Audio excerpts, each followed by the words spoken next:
Para continuar, vamos a hablar de lo que sería la sinapsis neuronal. En principio, la sinapsis se puede definir como una aproximación funcional intercelular especializada entre neuronas, bien sea entre dos neuronas de asociación, una neurona y una célula receptora o entre una neurona y una célula efectora. En dicha aproximación se va a llevar a cabo la transmisión del impulso nervioso. Entonces, la sinapsis puede ser eléctrica o química, de acuerdo a la secreción de neurotransmisores y a la cantidad de impulsos nerviosos que intervienen en el proceso. Para recordar, el término sinapsis significa conexión y fue introducido por Charles Sherrington en 1897, pero había sido descrito antes por el doctor Santiago Ramón y Cajal, que fue un médico español, que la visualizó al microscopio óptico por primera vez. Dentro de las características principales de las sinapsis neuronales tenemos que esta debe tener una terminación presináptica que contiene neurotransmisores, mitocondrias y otros organulos celulares, una terminación postsináptica que contiene receptores para los neurotransmisores y una hendidura sináptica o espacio entre las terminaciones presinápticas y postsinápticas para que se produzca la comunicación entre las neuronas. Un impulso eléctrico debe viajar por un axón hasta la terminación sináptica. Existen varios tipos de sinapsis neuronal y estos se pueden clasificar según la forma de transmisión de la información, según los efectos postsinápticos y según el sitio de contacto. En cuanto a la forma de transmisión de la información, tendríamos la sinapsis eléctrica y la sinapsis química. Una sinapsis eléctrica es una sinapsis en la que la transmisión entre la primera neurona y la segunda neurona no se produce por medio de un neurotransmisor como sería en la sinapsis química, sino que esta transmisión de información se va a dar a través del paso de iones entre una célula y otra a través de lo que se conoce como uniones CAP.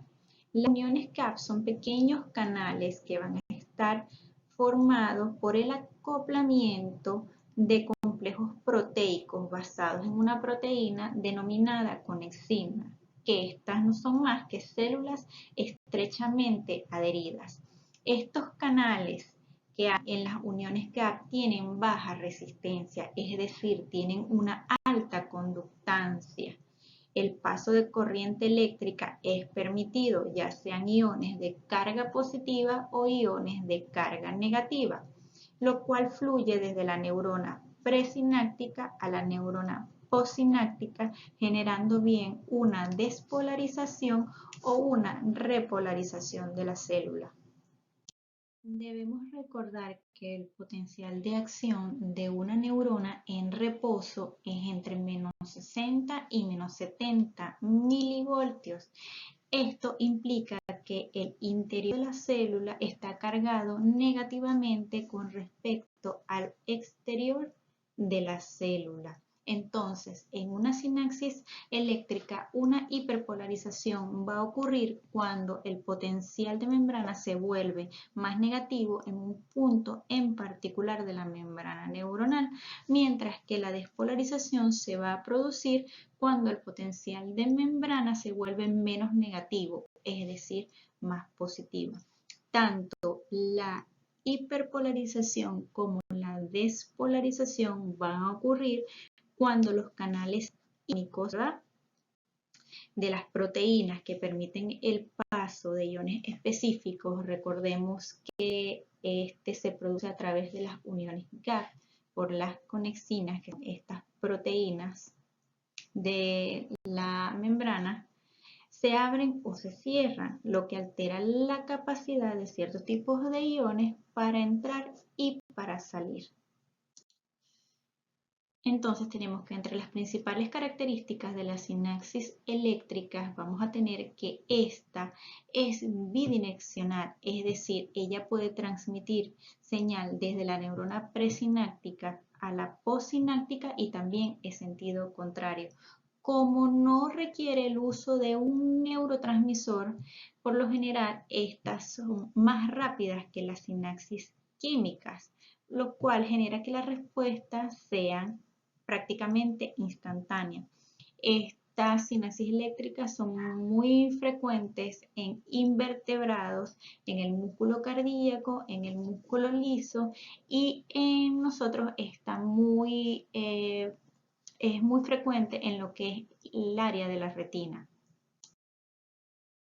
Tenemos que la sinapsis química básicamente se va a producir por la liberación de un neurotransmisor con la llegada de un impulso nervioso y mediante un proceso muy rápido de secreción celular, donde el terminal nervioso presináptico se va a mantener anclado y preparado junto a la membrana sináptica. En la sinapsis química, el impulso nervioso pasa de una neurona a otra a través de transmisores químicos. La sinapsis va a ocurrir entre las células que están separadas entre ellas por un espacio de unos 20 o 30 nanómetros y este espacio se denomina hendidura sináptica.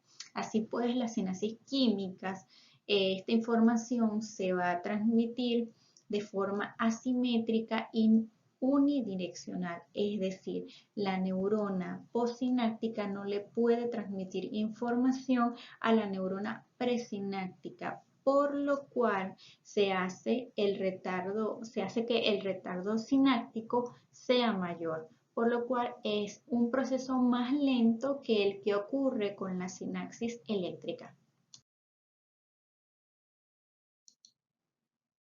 Como podemos observar en la siguiente imagen, vamos a tener lo que serían las vesículas sinápticas y en su interior las moléculas del neurotransmisor. Entonces, el potencial de acción al llegar al terminal activa la entrada del calcio al medio intracelular. Entonces, la entrada del calcio va a provocar que las vesículas que contienen los neurotransmisores se fusionen a la membrana plasmática del terminal axónico y liberen el neurotransmisor hacia el espacio sináptico o hendidura sináptica. Estos se van a unir a los receptores específicos. Aquí tenemos los receptores específicos que existen en la membrana de la célula postsinápticas. Se activan los canales iónicos para desencadenar lo que sería el potencial de acción.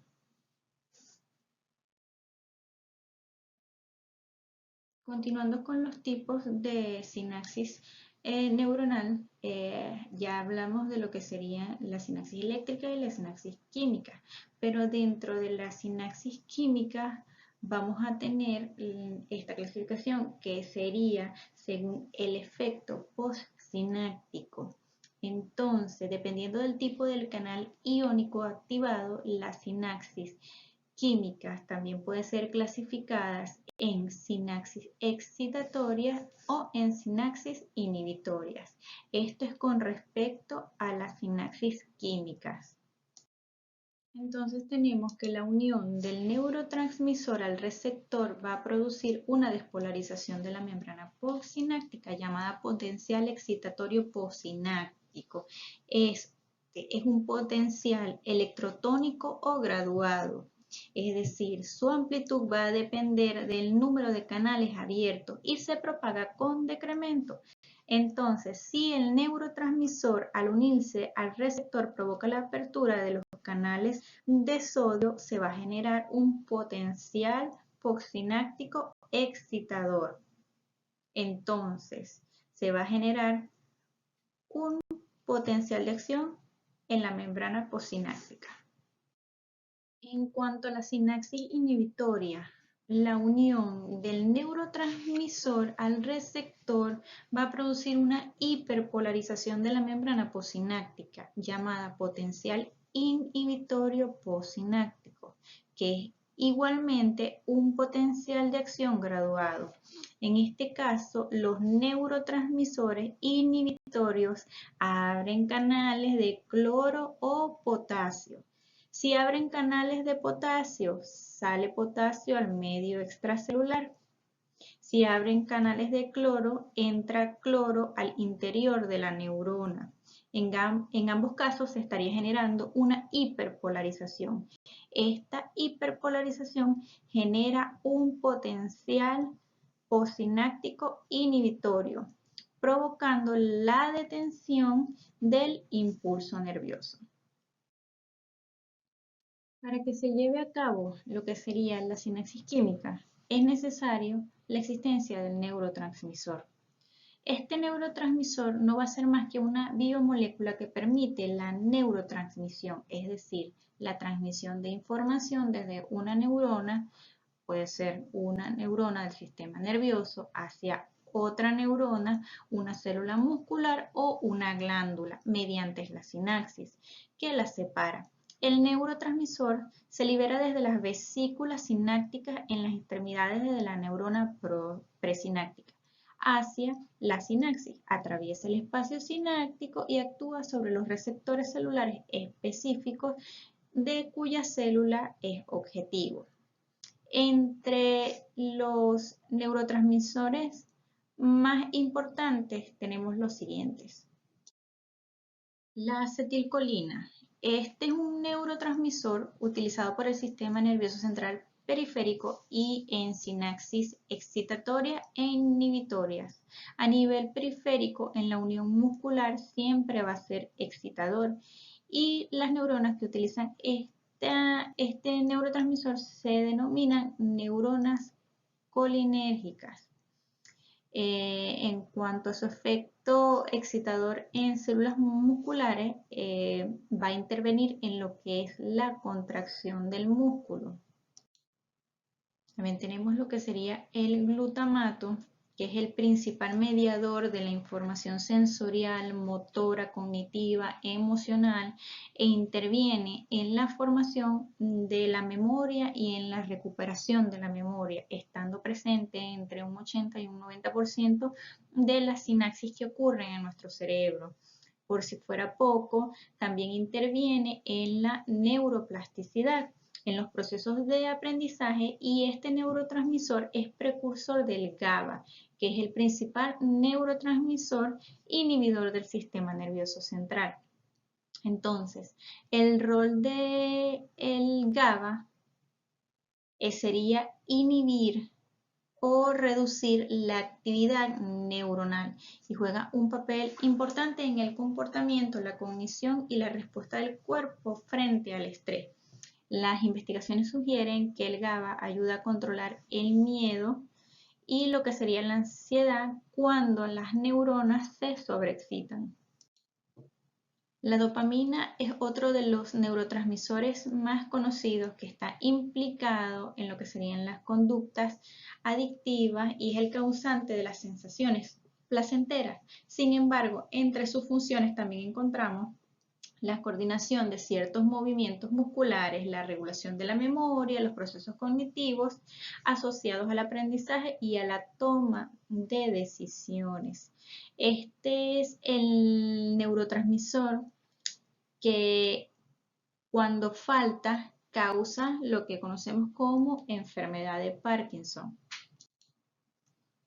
También tenemos la noradrenalina, cuya función importante es la de liberar a las neuronas simpáticas afectando el corazón. Un incremento en los niveles de noradrenalina en el sistema nervioso simpático se encargaría de incrementar el ritmo de las contracciones cardíacas. Es conocida como la hormona del estrés. Afecta partes del cerebro, tales como la amígdala cerebral, donde la atención y las respuestas son controladas. Y esta se va a sintetizar a partir de la dopamina. Las sinapsis neuronales, de acuerdo al sitio de contacto, tenemos que se pueden dar cualquier combinación entre las tres regiones de la neurona, es decir, el axón, el soma y la dendrita, pero las más frecuentes son las siguientes. Tenemos lo que sería la sinapsis axosomática. Aquí tiene un axón que hace sinapsis sobre el soma de la neurona postsináptica. Esta sinapsis neuronal son de carácter inhibitorios. Tenemos también lo que sería la sinapsis axodendrítica. En este caso hay un axón que hace sinapsis sobre una dendrita postsináptica. La sinapsis se puede dar a la rama principal de la dendrita o en zonas especializadas de entrada de las espinas dendríticas. Y estas sinapsis son de carácter excitador. También tenemos lo que serían las sinapsis axoaxónicas. Aquí el axón hace sinapsis sobre un axón postsináptico. Suelen ser moduladoras de la cantidad de neurotransmisor que libera el axón postsináptico sobre una tercera